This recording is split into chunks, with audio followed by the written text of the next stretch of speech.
Добрий день. Ми з України. I'm Olena Lake and will try to speak English today because the subject relates mostly to Americans.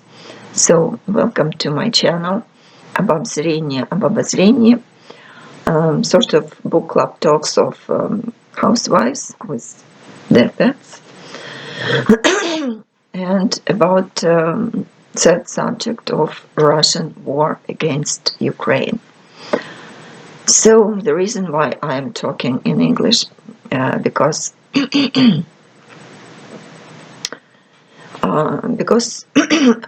I will be mostly talking about the event which happened this Friday, January 6th, in Bethlehem Public Library, and that was distribution of Russian disinformation by American group of sort of paid enthusiasts. The event was named as a meeting, discussion, but there was no discussion. There was a lecture saturated with Russian propaganda based on disinformation, which you can hear on every and any Russian public media, which does those such things. And it was elaborated in accordance with, I believe, Kremlin's manuals. So the major speaker was Scott Ritter, a retired military person who proclaimed himself as an analyst and who proudly, I would say, admitted that he is receiving money from Russian government through RT, Russian television. The other speaker was Dan Kavalik, and the moderator was Joe Lombardo. So, according to the manual, you need to first unite the people with some small critique, which obvious and which is not very controversial. And then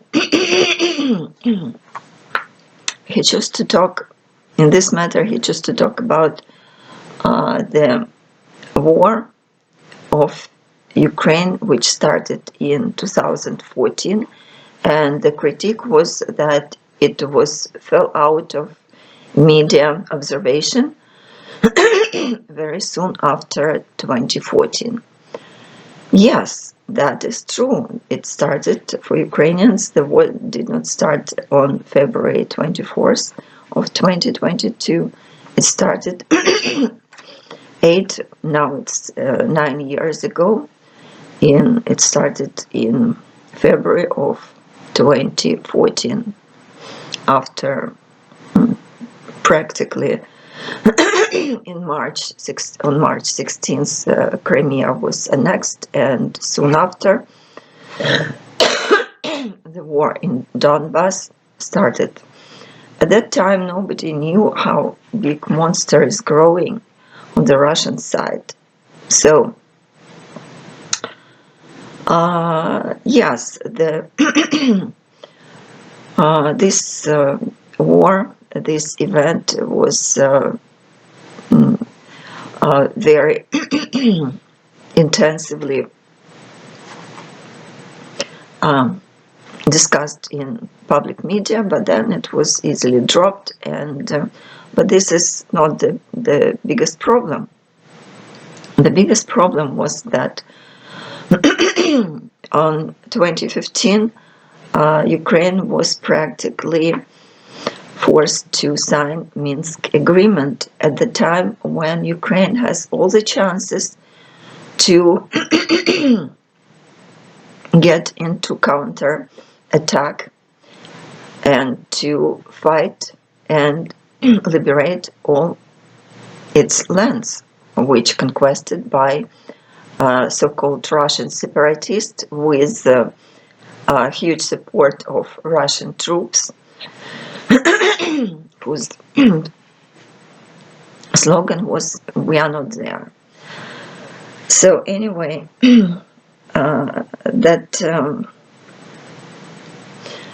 that so-called peace agreement was very unfavorable to Ukraine. As I said, Ukraine had all the chance to fight back and liberate all its lands. Instead, she got this temporary agreement, which forced her to follow this agreement when the other side was not very much holding into it. And but the Russians took a huge break and huge and significant time to prepare to the next war. So that is why the peace talk, so-called peace talk, which started this group, is practically the same peace talk which was going on in 2014, 2015, which forced Ukraine to sign this agreement. At this time, Ukraine stands very strongly that there will be no talks until Russia is out of Ukraine with all its troops.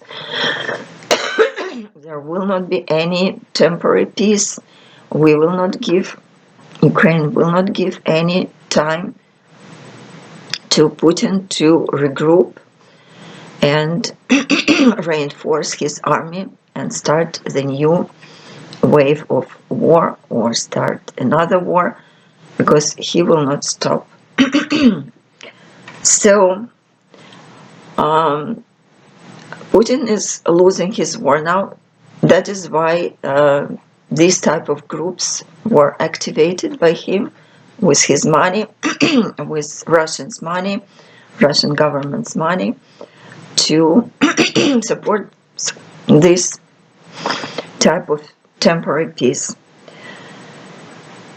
So the propaganda, the talk started by Dan Kavalik, and the propaganda starts from the first talk. He was showing and introducing sort of weak victims of Ukrainian government. But it was not clear from his speech which government he means, because there were kind of two governments. It was still Ukraine. After Minsk agreement, it was still Ukraine. Just two sort of separate republic were formed, Lugansk and Donetsk. So, as Aristovich said, so freedom-loving nations of Lugansk and Donetsk, which is very funny. Those are Ukrainians, influenced by Russian propaganda and Russian activity on that area at that time. So, as we know, it is not, as I said, it is not clear which government he means, because, as we know, there was legally elected Ukrainian government, which was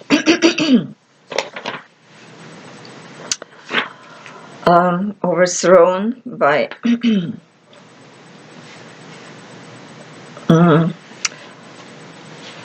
by ORDLO. It is abbreviation ORDLO,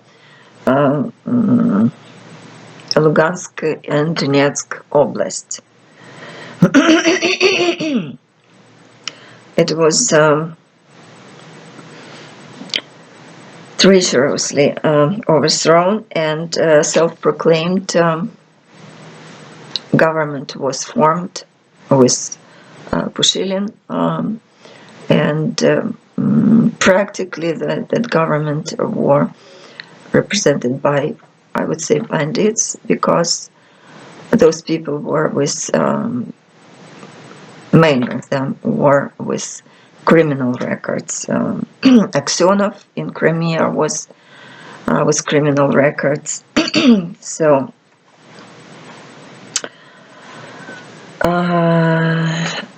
when then Kavalik started showing the sort of victims on his screen, those victims did not have names.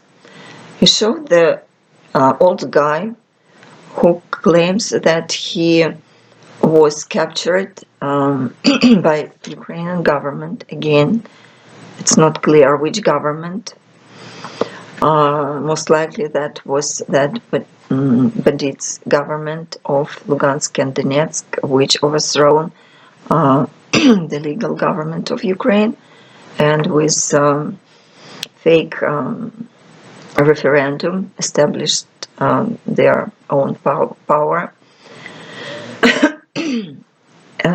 So those victims were distributed, was shown to us without any names.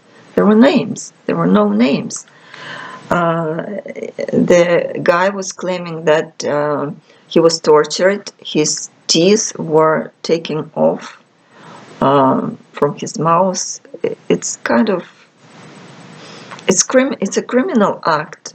Ukraine has a well-developed court structure. Ukraine is a civilized country. It is a democratic country, and the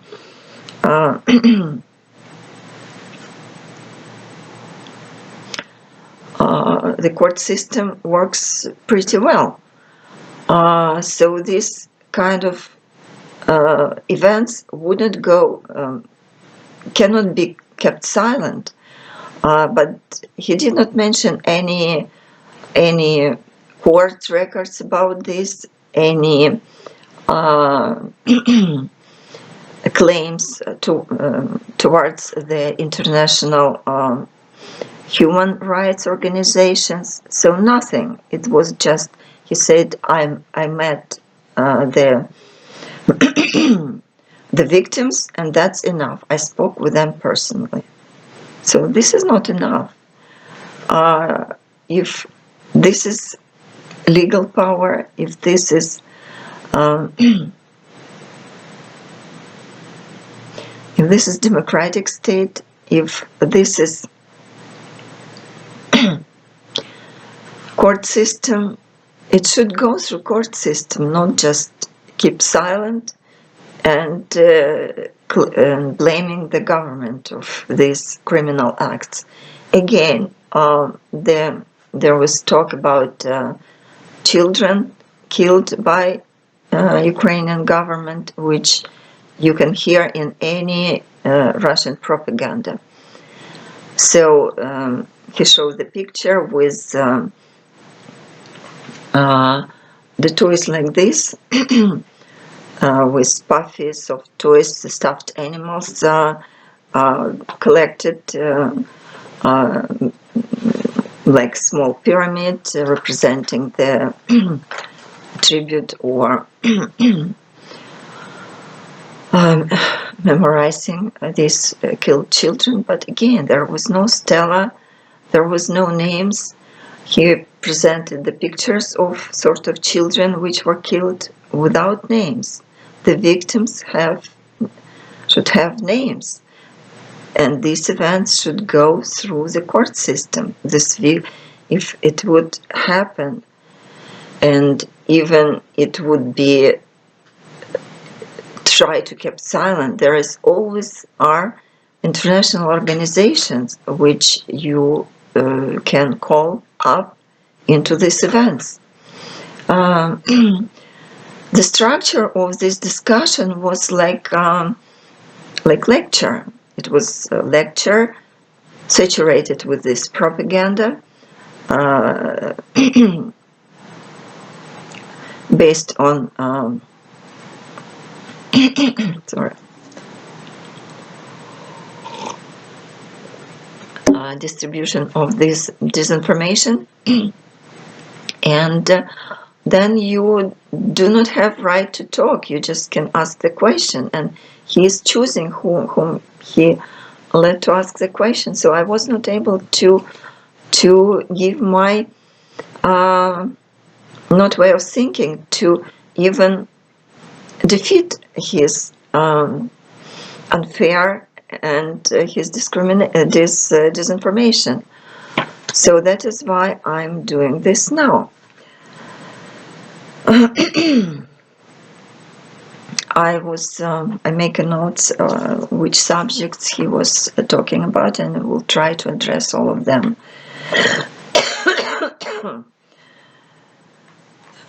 So the next subject which I remember, he was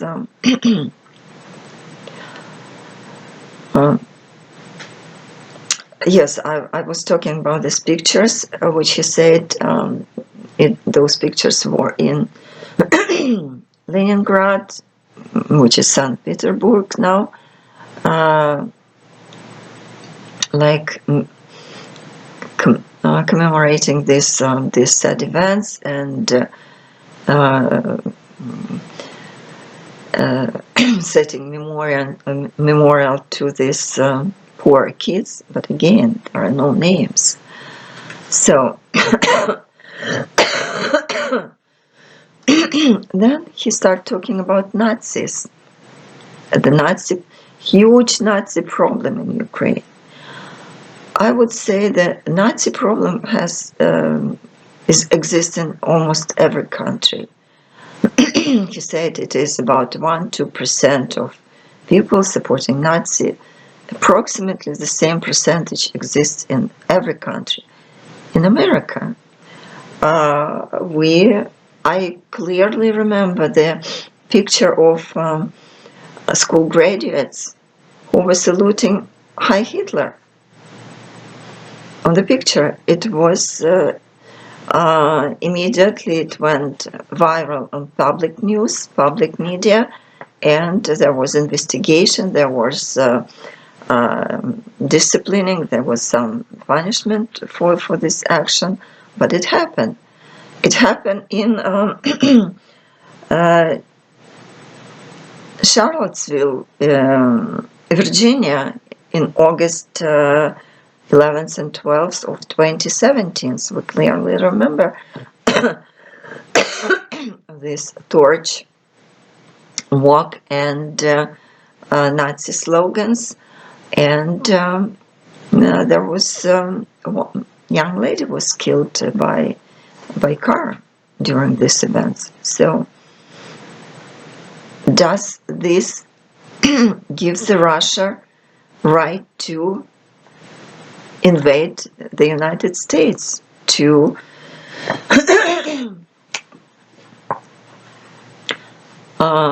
to make an order in this? No. This type of Nazi problems are internal problem of every state. If it doesn't go beyond its borders, and if it does not harm any other nations, it's internal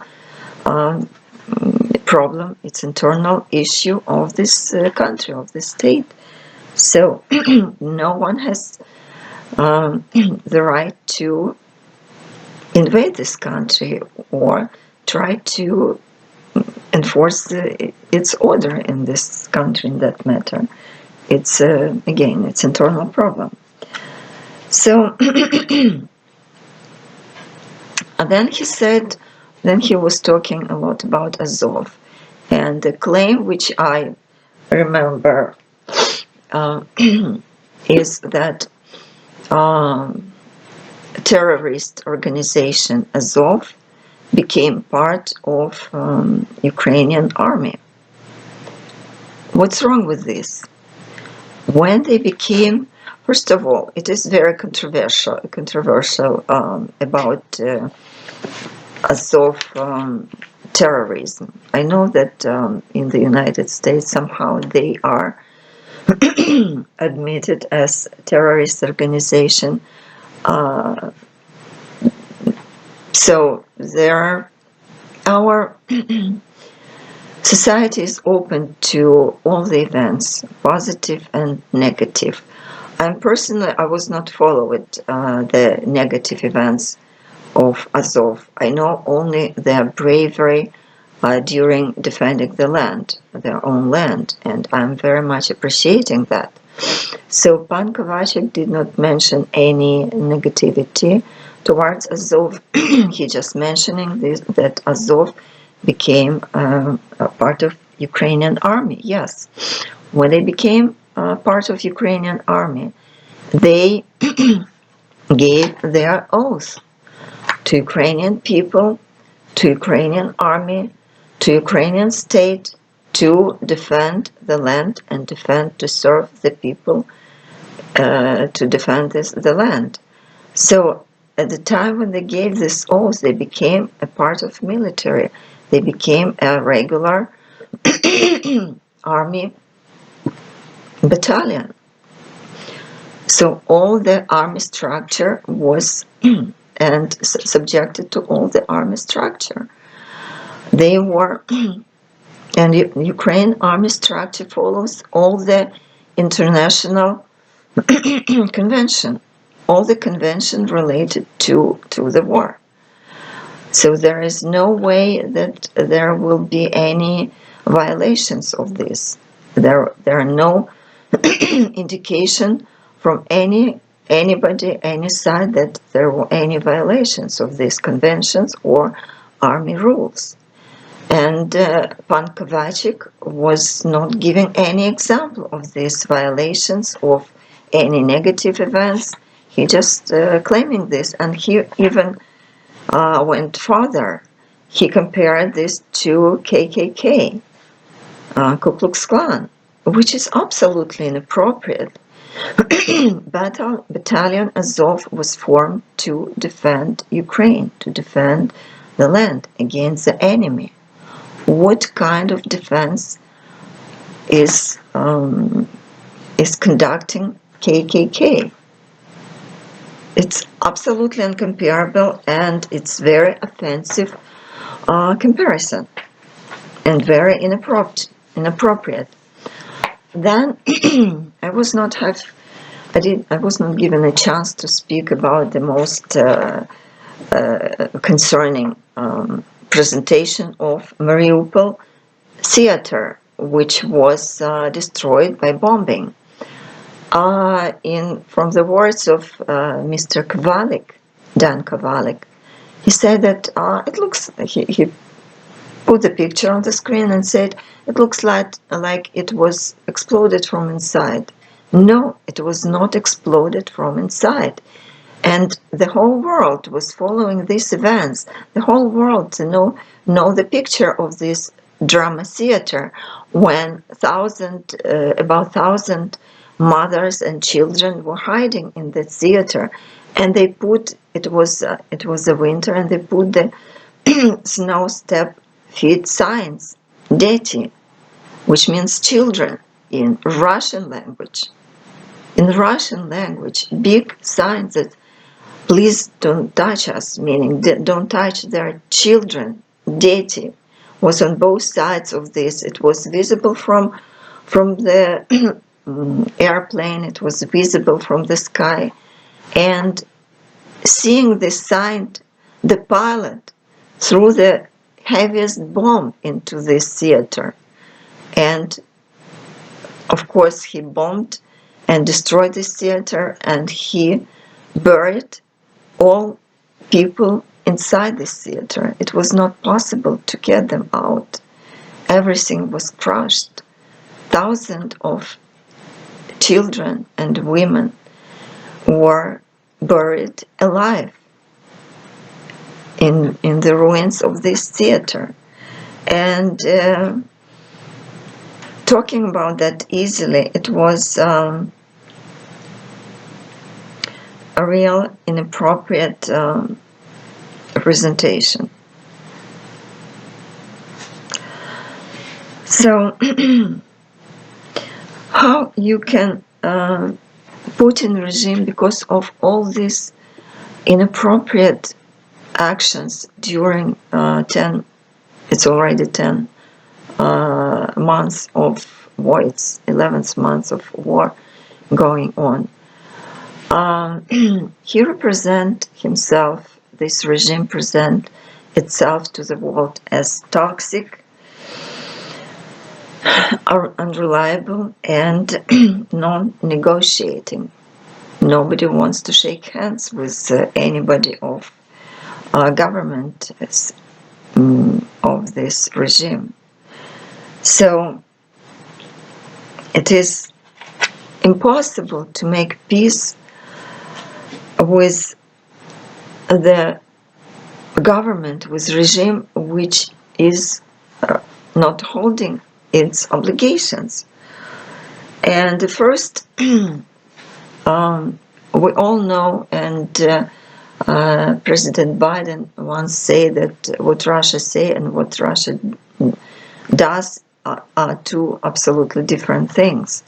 So in this case, in constant violation, it's their own obligations, their own agreements. Do not let anybody ever be in any negotiations with them. So the first violation was, it is not the first, but first related to this war. It was a violation of Budapest Memorandum of 1994, which guaranteed Ukraine the sovereignty and independence after Ukraine was offered and was kind of convinced to give up its nuclear potential, nuclear power. It was third nuclear potential power in the world after United States and Russia. Ukraine was forced to give it up and gave it back to Russia. So, and eliminate some other weaponry. So that is why Ukraine was disarmed, and Ukraine was following those agreements, believing in her protection from those signature parties. And the signature parties was Russia at first hand, United States and Great Britain. So that is why Ukraine started eliminating some of those weapons, and now it is dependent on the help. So you cannot fight enemy without weapons. So that is why Ukraine is begging for the weapons to protect herself. So Mr. Ritter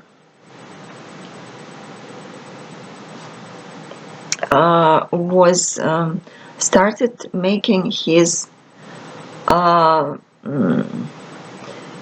kind of forceful talks that there is no need of escalation. Russia will win, so it's just a matter of time for Ukraine to capitulate. And as long as Ukraine will be defeating herself, the long will people die. This is not true. Ukraine is now has all the advantage over the Russian army. The Russian army is losing, and Ukraine has all the abilities to fight back. She needs just some weaponry, which was taken out of her. And given back to Russia.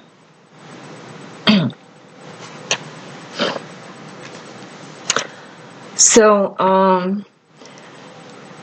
the entire world understand that there cannot be break in this war, because any break, any small time of peace, it will be temporary peace, and it will be only giving oxygen to Putin, as Biden said. It will give the oxygen to Putin to get stronger, to reinforce his army, to regroup, and to start another war against Ukraine, and until the full conquest of it. And many people believe that he will not stop at Ukrainian border. He will go farther. He has a lot of appetites on restoration of former Soviet Union, even former Russian Empire, which he proclaimed himself as a reassembler. And the Russian Empire, as we know, it included Baltic republics, Finland, Poland, and some parts of, I believe, Hungary. So that is why it is not possible to let them do this. And there is some other talks are going on in Kremlin. The congressman of Russian Congress, which is called Duma, Voloshin, I believe, he is mentioning that Alaska was at some point of time was Russian as well. So if Russia is looking into Alaska, why Mr. Kavalik proposed and Mr. Ritter proposed Ukraine to give up its land? Why don't he let his own homeland to be given to this cannibal Putin to calm him down? Why he so easily gave up, suggest the other nation to give up its land, and does not want to talk about Alaska? So Ukraine was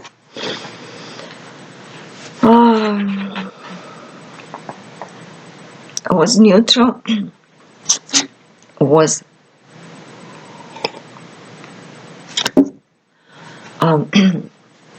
Ukraine was neutral, was out of any bloc before the war started, and even now it was out of any bloc. So the other claim of Putin, the reason for his war is demilitarizing Ukraine is fake. He's claiming also that he started to so-called preemptive self-defense, which is controversial point, but Mr. Ritter raised up this point. So it was Putin's sort of casus belli to self-prevent of NATO expanding close to Russian border. But it was before the war. It was from the beginning. Ukraine was out of any bloc. Ukraine was not part of the NATO. So it was not applicable. This preemptive self-defense Article 51 of United Nations statute is not applicable to this situation because it lets only only self-defense if somebody is invading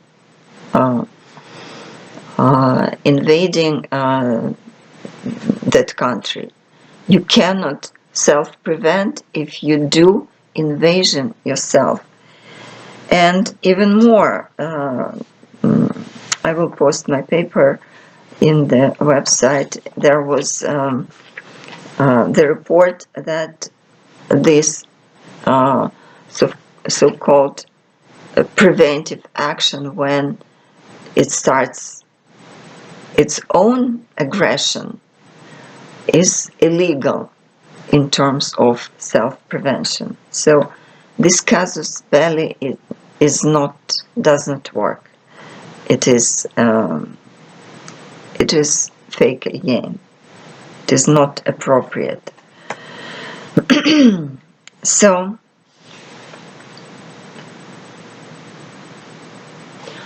the other subject is defending Russian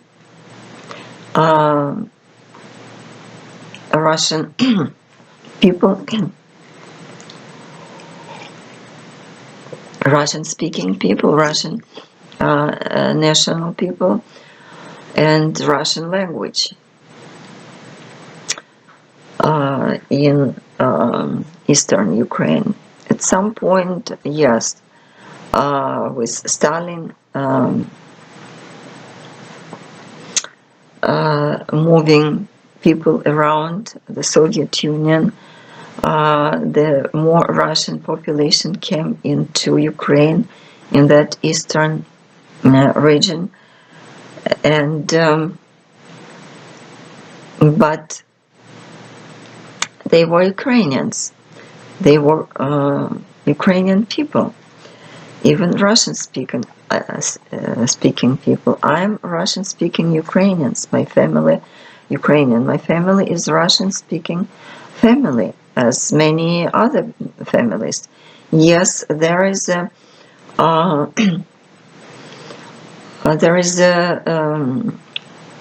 law of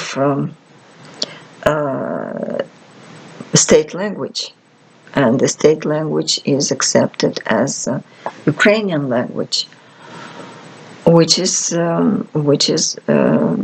very appropriate and very nice gesture, because Ukrainian language was deteriorating and it needed this state support. So what does mean the state language? That means you can speak any language you want personally. The only documentation should be in this state language, which is Ukrainian, and government employees supposed to speak to you in Ukrainian. You can answer in any language you want.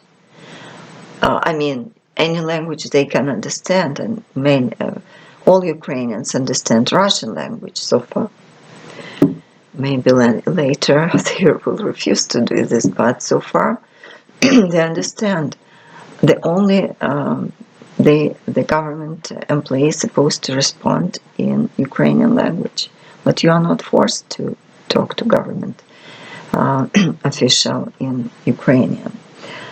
So this is not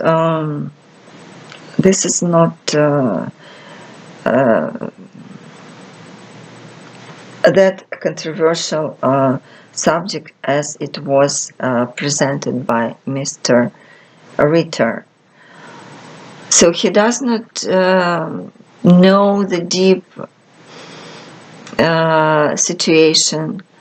And by the way, some people in the audience were disappointed that in their group there were only Americans who were speaking about Russian and Ukraine, and there were no Ukrainian people on the board who can speak for themselves.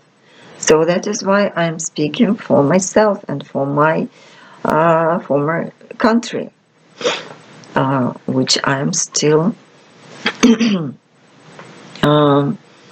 keep my ethnicity.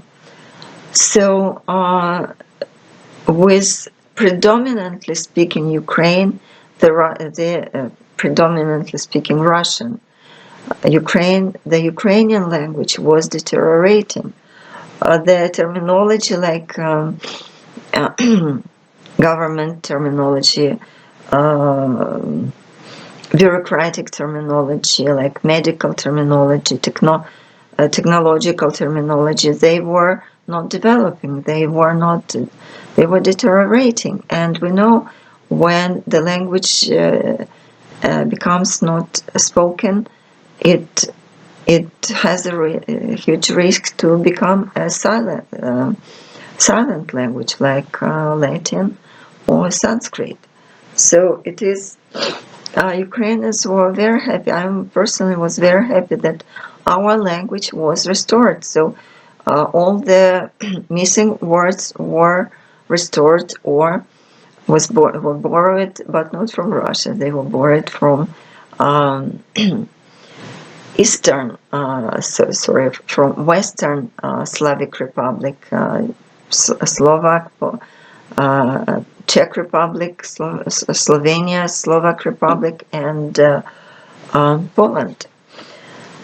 So if you would think the way Mr. Ritter was trying to present the reasons for Putin to invade Ukraine, he would have the reasons to invade the United States, because as we know, the United States, specifically New York City, has the some part of that city, we know Brighton Beach, which is predominantly Russian-speaking area. So if with this, if it makes sense to Mr. Ritter to invade Ukraine to help Russian-speaking people in Ukraine, why he not suggesting Putin to invade America and to create Brighton Beach Republic? In Brighton Beach was predominantly speaking area, Brighton Beach Republic. So it is when you think that way, as United Nations say that it creates a lot of and this activity, these actions of Putin create a lot of precedents, negative precedents, which can destroy the world, there are a lot of territorial disagreements, there are a lot of language problems in different areas. So you just touch the subject. If every nation starts raising up these questions, there will be a mess in this world. For example, we have a country like Switzerland. Switzerland doesn't have its own language. All the population speaks, majority languages are German, 62.6%, French, 22.9%, Italian, 8.2%, and Romans, 0.5%. When I was in Geneva, Geneva is part of French canton. So the people are speaking French there. So does it open the door to all those countries, Germany, Italy and France, to invade Switzerland and to establish their control to help those people with who know what? No, it is it is absolutely inappropriate reasons, casus belli for the war, which Mr. Putin tried to present to the world, and which is kind of developed, elaborated by his propaganda, and developed by it, and now it was distributed to naive Americans who maybe believe that it's possible. So the other question was the money in this war. So somebody raised the question that every war is related to somebody's benefit, and he was trying to understand who will be benefiting, who will be paying, and who will be benefiting of this. Unfortunately, it is sad, but yes, the war has that economy side, and it has that cost benefits result. So let's talk about who pays. From the first sight, it would be seen, it would look like American taxpayers would pay the huge price if United States will support with weaponry to Ukraine. But it is, if you look deeply into this subject, it doesn't look that way, because mostly the weaponry which was delivered to Ukraine, first of all, Ukraine does not talk money. Ukraine does not ask about money. Ukraine asks only about weaponry. So the weaponry is how it works with every state who has military. It is produced and it is stored somewhere. It is stored for time being until the new and every single year the weaponry gets modernized. Every period of time, I don't know exactly how many years, but it needs to be renewed. So the older weaponry is not anymore considered useful. So storage needs to be freed, and the new weaponry needs to be placed into the storage. So this, where the storage goes, it can, now the storage goes to Ukraine, even though this equipment is not the best one, not the most modern one, but it's still much more superior comparing to what Russia has, and very much superior to what Ukraine has, because it has nothing practically. It had nothing before the war. So that is why Ukraine appreciates every single item of weaponry. And we know that somebody investigated this subject, and it says that there is a huge storages in Arizona which hold this thousands and thousands of this weaponry. It will be much more reasonable to share with Ukraine and freeze the storage for newer types. And the other thought is when the United States withdrew from Afghanistan, it lost its weaponry for billions of dollars, and it was a free gift to Taliban. So it looks like the United States provide this gifted freely weaponry to Taliban, and they will not help Ukraine, which this group of people calls for stop funding Ukraine, stop giving the weaponry to Ukraine.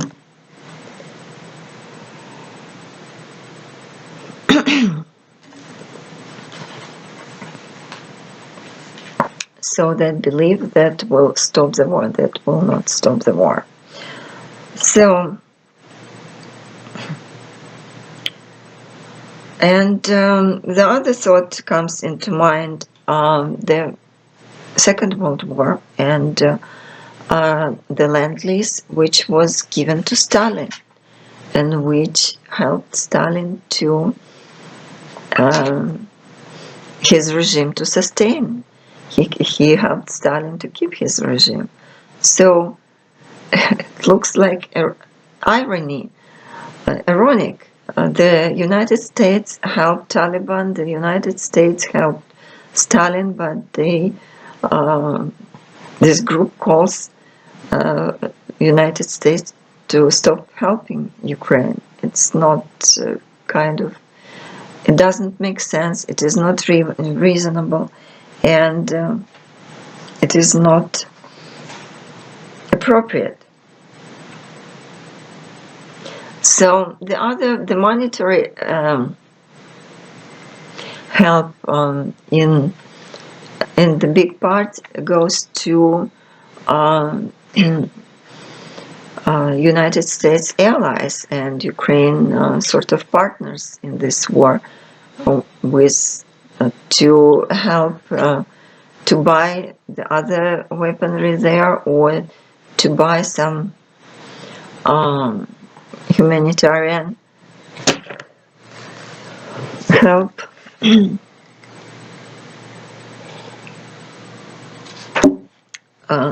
So that is why Ukraine gets only a very small portion of monetary support towards her.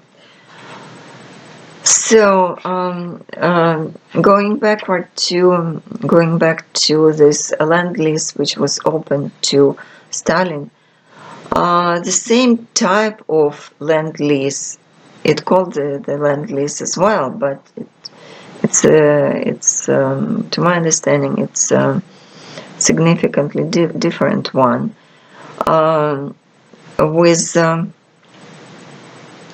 If that Lend-Lease would go into power, and if it would be similar to Stalin, the Ukraine will be forced to pay for the equipment at some point. So this is not Ukrainians' call to give us the weaponry free of charge. Ukraine is ready to buy this weaponry, I believe. It is not Ukrainian American agreement. It's internal law of the United States. So Ukraine has no right to raise the question why this law is not working, why the Lend-Lease is not coming. According to Lend-Lease, it looks like it is not exactly the specific agreement what kind of military help which will be given to Ukraine. It is more like which way the American government will be helping to Ukraine. And according to this law, President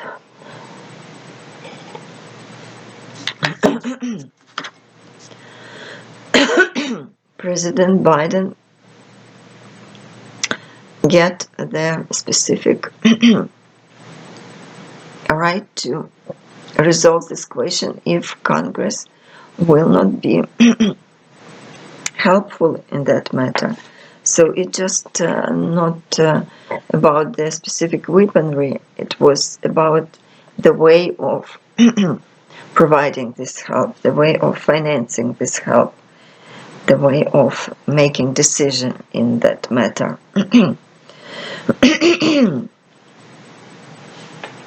So far we are talking about the who will pay for this war, and let's talk about who will benefit from this war. Unfortunately, as sad as it is, there is still weaponry trade going on around the globe, and the weaponry trade is one of the most profitable trades going on.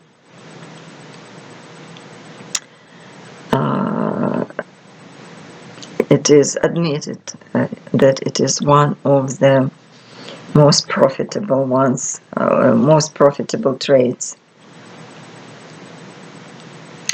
So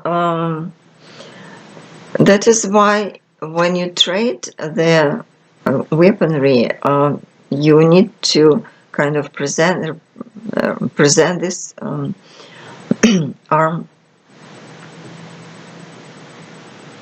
Can you say armed force? Maybe not. You need to present this weapon, and you need to make sure that it works as it's supposed to do. So that is why, unfortunately, the war is the most real tester of weaponry, which is logical. So that is why the small countries rush to give as much as they can of their weapons to Ukraine to be able to test them in Ukrainian fields. So this is the sad side, but it is what it is. And it's happened that HIMARS, it's reactive systems,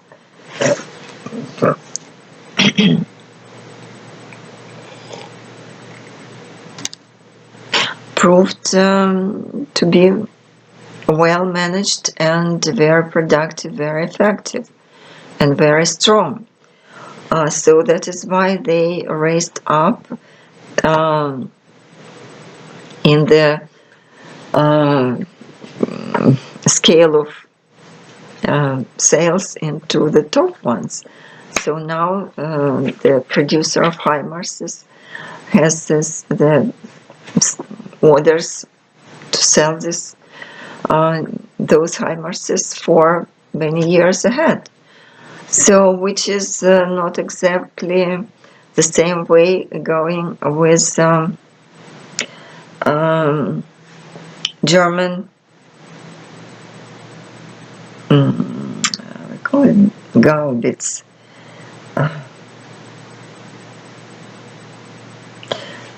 So some, again, shooting, I cannot find the word. So anyway, those type of weapons appear to be very fragile and requiring a very often periodic maintenance.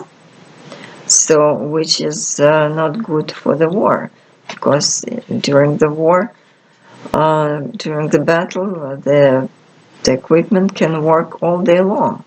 So some stability, some sturdiness needs to be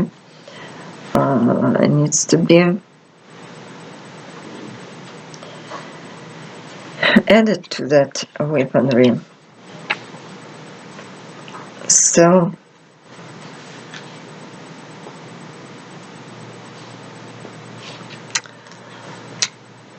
so another this is more practical benefit.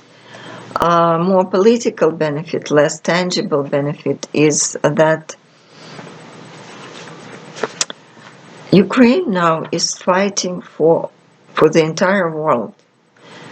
The thing is that the democratic bloc is pretty weak and not as numerous as it could be, should be, would be.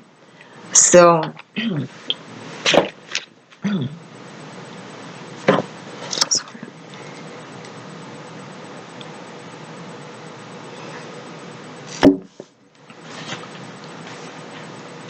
so that is why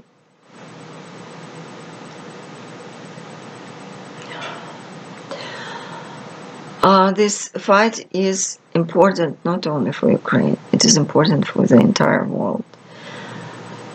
Because the democratic states are considered the most stable states. The democratic countries do not fight with each other. So that is why we need to make this democratic side, democratic bloc, very strong and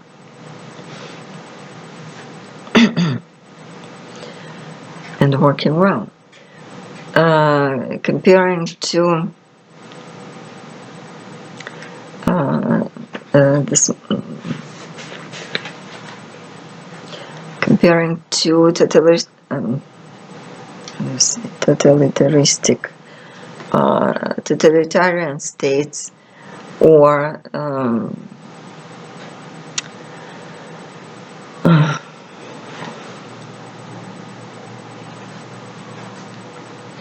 dictatorship or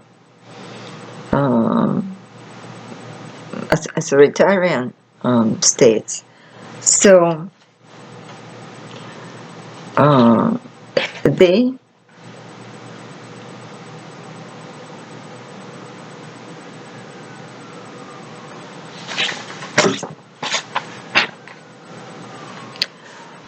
that is why, as I said, Ukraine is fighting for everyone, and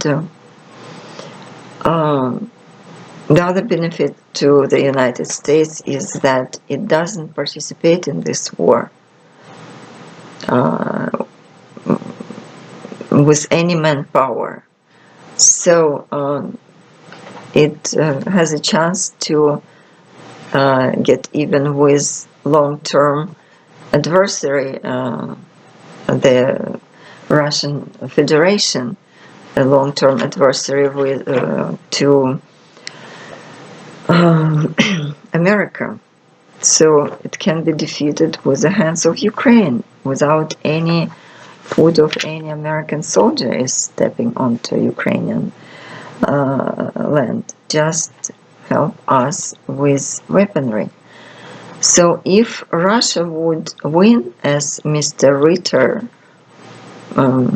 wants, or he is assured, that would be disaster to the world, because the stronger dictatorship is, the weaker the world will be, because at any time dictators, authoritarian states tend to, who are not very much responsible before their electorate, the world become very fragile and very vulnerable to any war, because mostly democratic states do not get into the war with each other. They have enough brain to talk and resolve the issues peacefully. When authoritarian states are real threats. So that is why, and Putin is one of the most aggressive and the most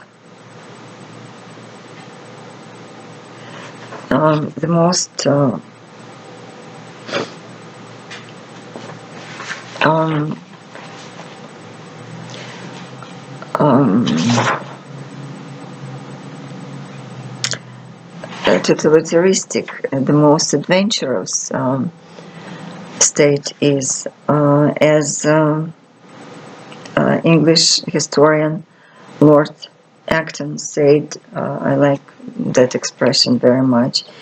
Power tends to corrupt. Absolute power corrupts absolutely. This is the case with Putin. He needs to be defeated. He needs to be not only defeated, he needs to be punished for everything what he did and he does and continue doing to Ukraine. No peace talks are possible with this dictator. So the other benefit to America and Europe are the sanctions. Many sanctions have the sort of protectorate nature, like preventing or supporting the developing, the boosting the economy of Europe and the United States when suppressing Russia's economy. Yes, there is this side we can think about as well as benefits. So for Ukraine, the benefit will be, of course, Ukraine now has dramatic amount of losses. Every city gets bombed. A lot of cities are destroyed. People are relocated, displaced. The cities are, some villages, some smaller cities are destroyed to the ground. Mariupol is destroyed to the ground. Mr. Kavalik showed the area which was built by Russians. I know this subject. It was built by St. Petersburg. It was like helping to restore the Mariupol. But those buildings are fifth floor buildings. They do not have elevators. Those buildings, they show that those buildings inside. So the Russian bombed nice, huge, tall buildings with gyms and parkings inside the ground area, and they built these ugly 5-floor buildings where people need to walk up and down without elevators, because according to Russian and Ukrainian standards, up to 5th floor the building is not required to have the elevator. So when you will be leaving Ukraine, take this building out of Ukraine. Take them for yourself. So, but Ukraine is very optimistic. Ukraine is fighting for its appreciation, its acknowledgement in this world. Before, Ukraine was in denial position everywhere. Ukraine was rejected to be part of European Union. Ukraine was denied to join the NATO.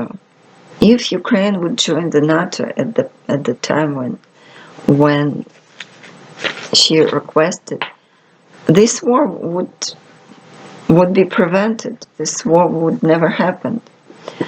So the reasons for Ukraine, the reasons for rejection and for denial were that Ukraine is not very much satisfying some requirements.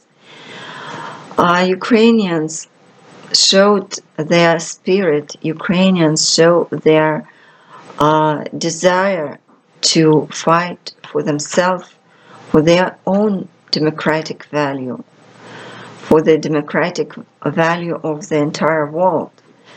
And they show their strengths, and they are very optimistic that as they win, they have this significant and how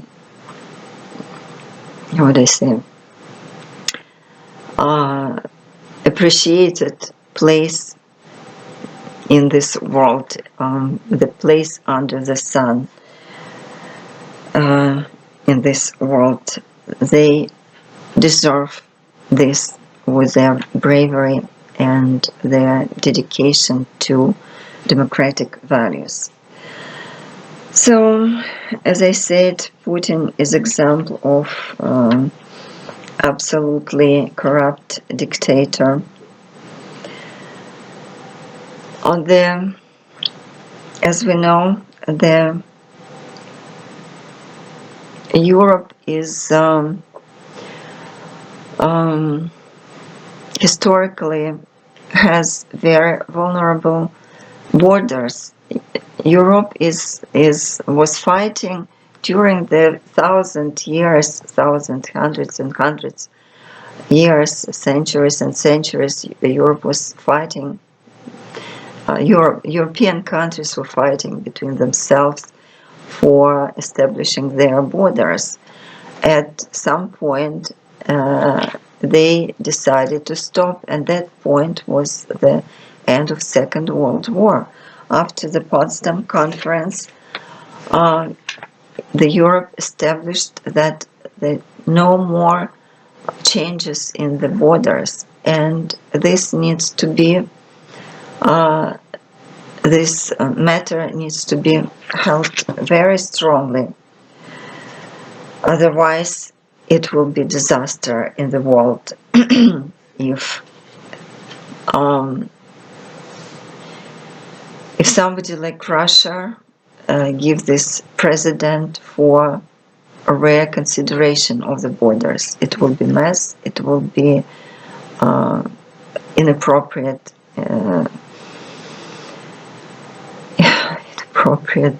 disaster.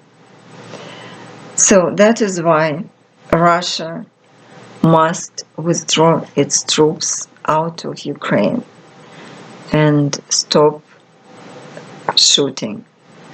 Only after that Ukraine is ready for negotiations at any time with only conditions: get out of Ukraine and stop shooting.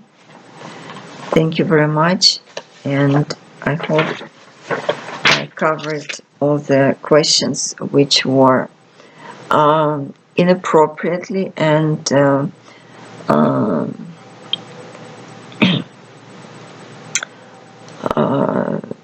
distributed during this propaganda lesson and with a lot of disinformation. Thank you very much, and Слава Україні! Героям слава!